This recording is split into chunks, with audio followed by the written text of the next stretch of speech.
ሰላም ሰላም ጤና ይስጥልኝ የቻናላችን ተከታታዮች ባለፈው ሳምንት በቻናል ዋን ቴሌቪዥን ጣቢያ በቀረበው ውይይትና የተሰነዘሩት አስተያየቶች በብዙሃኑ ዘንድ ለጆሮ የሚከብዱና ስነ ምግባር የጎደላቸው ናቸው በሚል ከፍተኛ ቅሬታን እና ቁጣን አስነስቷል።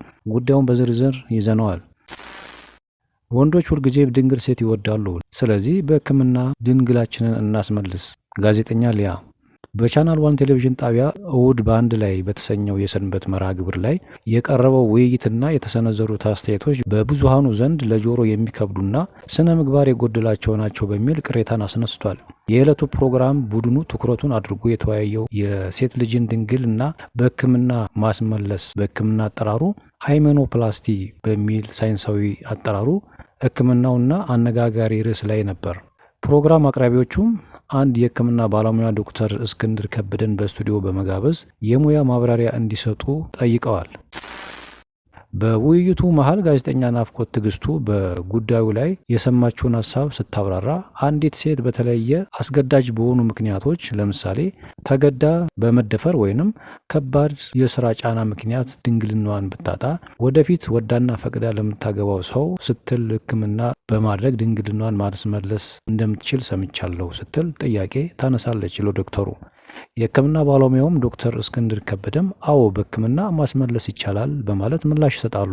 እዚህ ጋር ያይዘህ ይቅርታ ዶክተር ሲባል ስለሰማው ነው። በተለያየ ምክንያት ፍቃደኛ ሳትሆን ድንግልናዋን ያጣር ሲል ድንግልና ይመለሳል፣ በሰርጀሪ ድንግልና ይሰራል ይባላል። አሁን ለምሳሌ ተደፍራ ድንግልናዋን ያጣር ሲል ለምሳሌ የሆነች ሴት ድንግልናዋን ለምትወደው ለምታገባው ሰው መስጠት ትፈልግና በመሀል ልትደፈር ትችላለች። ድንግልና ደግሞ በሌላም በጉልበት ስራ በሆነ ለመገንባት የሷን እንትን ለመጠበቅ በሚል ይሰራል ወይ? እንደዛ ሲባል ሰምቻለሁ፣ ይሰራል ሲባል ሰምቻለሁ። እና እውነት ነው ይሄ? እውነት ነው ይሰራል። ጉዳዩን ወደ ሌላ አቅጣጫ የወሰደውና ብዙዎችን ያስቆጣው ሌላኛዋ የአቅራቢዋ የዲያ የሰነዘረችው አስተያየትና የቃላት አጠቃቀም ነበር። ሊያ እየሳቀችና እያፌዘች እንደዛማ ከሆነ ሁላችንም አሁን በሕክምና ድንግላችንን ማስመለስ አለብን፣ ባሎችም ደስ ይላችኋል ስትል ሀሳብ ትሰጣለች። የዕለቱ አዘጋጆች ስቱዲዮን በሳቅ ሞሉት። እንዴት ታዲያ ለምን እያደር ልጅ አገረዳ ነው? በእውነት ደስ ይላቸዋል እኮ ባሎች ደስ ይላቸዋል። ያን ነገር ማምጣት አይደል? በመቀጠልም ወደ ዶክተሩ ዞራ ወንዶችም እኮ ሁልጊዜ ድንግል ሴት ይወዳሉ ደግሞም ደስ ይላቸዋል አይደል ዶክተር ስትል ትጠይቃቸዋለች።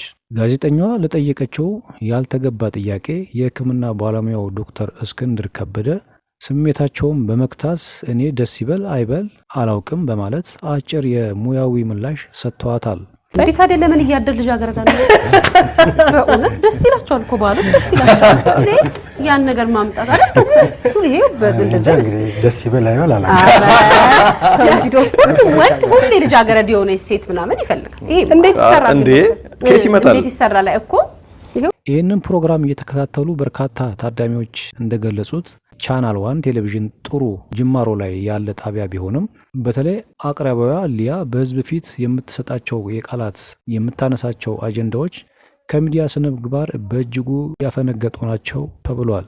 ጣቢያው ከዚህ ቀደም በተመሳሳይ መልኩ የተቆረጠ የወንድ ልጅ ብልት የቀጠሉ የሕክምና ባለሙያዎችን ስቱዲዮ ጋብዞ የነበረበት ወቅት ነበር። በአቅራቢዋ የተነሳው ጥያቄዎች እና የነበሩት ሀሳቦች ማህበራዊ ሚዲያ ላይ ለመወያየት እንኳን እጅግ የሚያስፈራና በብዙዎች የሞራል እሴትን የነኩ ነበሩ በሚል በትዝታ እየተነሱ ይገኛሉ። በቅርብ ጊዜያት በህዝብ ዘንድ ተወዳጅ እየሆኑ የመጡ አንዳንድ የህዝብ ክፍሎች የሚስቡ ቴሌቪዥን ፕሮግራሞች የሚያነሷቸው አጀንዳዎች እና የአቅራቢዎቹ የቃላት አጠቃቀም ማህበረሰባዊና እሴትንና ስነ ምግባርን የጣሰ ነው በሚል ከፍተኛ ትችትን እያቀረበ ይገኛል። የተከበራችሁ ተመልካቾቻችን በሀገራችን ላይ በሚዲያዎች ላይ የሚቀርቡ እንዲህ ያሉ ያልተገቡ ውይይቶችና የአቅራቢዎቹ አቀራረብ ምን ያህል ጥንቃቄ ሊደረግባቸው ይገባል ትላላችሁ? በቻናል ዋን አቅራቢዋ ሊያ ንግግር እና በተቋሙ አካሄድ ላይ የእናንተ አስተያየት ምንድን ነው? ከታች በኮሜንት መስጫ ላይ አጋሩን። ቪዲዮውን ላይክ እና ሼር ማድረጋችሁን አትርሱ። ለቻናላችን አዲስ ከሆናችሁ ሰብስክራይብ በማድረግ ቤተሰብ ይሁኑ። እናመሰግናለን። በሌላ ቪዲዮ በሌላ መረጃ እንገናኛለን። እስከዛው በደህና ቆዩን።